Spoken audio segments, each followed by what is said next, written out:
ഒന്ന് സമാധാനപ്പെട്ടിട്ടുണ്ട്. രണ്ട് ഭാഗത്തായി രാഹുലിനെ അകത്തേക്ക് കയറ്റിക്കൊണ്ട് പോയ അത്യാഹിത വിഭാഗത്തിന്റെ വാതിലിന് മുന്നിലുള്ള വഴിയിൽ നിറയെ പോലീസ്, അതിനപ്പുറവും ഇപ്പുറവുമായി അപ്പുറ സൈഡിൽ ഡിവൈഎഫ്ഐ പ്രവർത്തകർ, ഇപ്പുറ സൈഡിൽ യുവമോർച്ച പ്രവർത്തകർ, അങ്ങനെയാണ് നിൽക്കുന്നത്.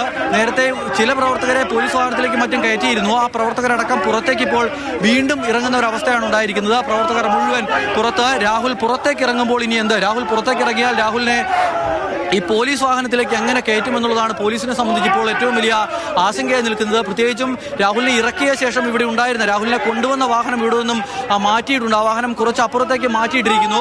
അപ്പോൾ ആ വാഹനം വീണ്ടും ഇവിടേക്ക് എത്തിച്ച് അതിൽ കയറ്റി രാഹുലിനെ മജിസ്ട്രേറ്റിന്റെ വീട്ടിലേക്ക് കൊണ്ടുപോകുക എന്ന് പറയുന്നത് പോലീസിനെ സംബന്ധിച്ചിടത്തോളം നിലവിലത്തെ ഒരു അവസ്ഥയിൽ ദുഷ്കരമായ ഒരു കാര്യമായി മാറുമെന്ന കാര്യത്തിൽ സംശയം വേണ്ട. ഇപ്പോൾ അകത്തെന്തായാലും വൈദ്യപരിശോധന പുരോഗമിക്കുകയാണ്. അധികം വൈകാതെ എന്ന് പറയുമ്പോൾ ഒട്ടും വൈകാതെ തന്നെ ഈ വൈദ്യപരിശോധന പൂർത്തിയായി രാഹുലിനെ പുറത്തേക്ക് ഇറക്കും. ആരോഗ്യ പ്രശ്നങ്ങളില്ല എന്നുള്ളത് തന്നെയാവും ഡോക്ടറുടെ റിപ്പോർട്ട് എന്നുള്ളതാണ് നമ്മൾ മനസ്സിലാക്കുന്നത്. കാരണം രാഹുലിനെ പ്രത്യക്ഷത്തിൽ കാണുമ്പോൾ കാര്യമായ പ്രശ്നങ്ങളൊന്നും ഇല്ല എന്ന് മനസ്സിലാക്കുന്നു. അങ്ങനെ ചിരിച്ചു കളിച്ചാണ് രാഹുൽ പുറത്തേക്ക് ഇറങ്ങുന്നത്. അപ്പോൾ സ്വാഭാവികമായും ഇവിടെ നിന്നും നേരെ മജിസ്ട്രേറ്റിന്റെ വീട്ടിലേക്കാവും പോവുക. പോലീസ് പ്രതീക്ഷിക്കുന്നത്, പ്രത്യേക അന്വേഷണ സംഘം പ്രതീക്ഷിക്കുന്നത് നിലവിലത്തെ അവസ്ഥയിൽ ഒരു കാരണവശാലും ഈ ജാമ്യത്തിനുള്ള ഒരു തരിമ്പ് സാധ്യതയില്ല, 1% പോലും സാധ്യതയില്ല എന്ന് അന്വേഷണ സംഘം പ്രതീക്ഷിക്കുകയാണ്. നിയമവിദഗ്ധരും സമാനമായി തന്നെയുള്ള അഭിപ്രായമാണ് പങ്കുവയ്ക്കുന്നത്. എന്തായാലും വൈദ്യപരിശോധന ഇപ്പോൾ അകത്ത് പുരോഗമിക്കുന്നു. അധികം വൈകാതെ അത് പൂർത്തിയാവുകയും ചെയ്യും. ശരി, പത്തനംതിട്ടയിലെ ജനറൽ ആശുപത്രിയിൽ നിന്നുള്ള കാഴ്ചകൾ, ദൃശ്യങ്ങളാണ് നമ്മൾ കണ്ടുകൊണ്ടിരിക്കുന്നത്. അവിടെ വൈദ്യപരിശോധനയ്ക്ക് വേണ്ടി അല്പസമയം മുൻപാണ് രാഹുൽ മാങ്കൂട്ടത്തിലിനെ എത്തിച്ചത്. വലിയ പ്രതിഷേധമാണ് ഡിവൈഎഫ്ഐ യുവമോർച്ച പ്രവർത്തകർ നടത്തിയത്.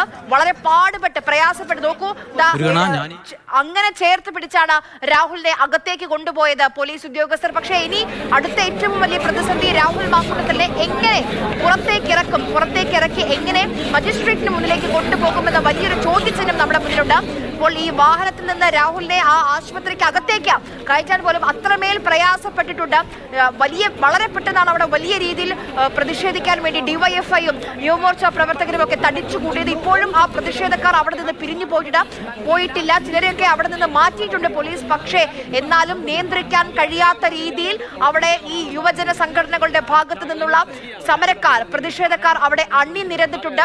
രാഹുൽ മാങ്കൂട്ടത്തിനെതിരെ കേൾക്കാൻ കഴിയാത്ത രീതിയിലുള്ള വാക്കുകൾ ഉപയോഗിച്ചുള്ള പ്രതിഷേധം ആണ് അവിടെ നടന്നുകൊണ്ടിരിക്കുന്നത്. മുദ്രാവാക്യം വിളിച്ച് രാഹുൽ ചെയ്ത കാര്യങ്ങളാണ് അവർ പറയുന്നത്. പക്ഷെ നമ്മളെ സംബന്ധിച്ച് അതൊക്കെ കേൾക്കാനും അറപ്പുളവാക്കുന്ന വാക്കുകളാണ്. രാഹുൽ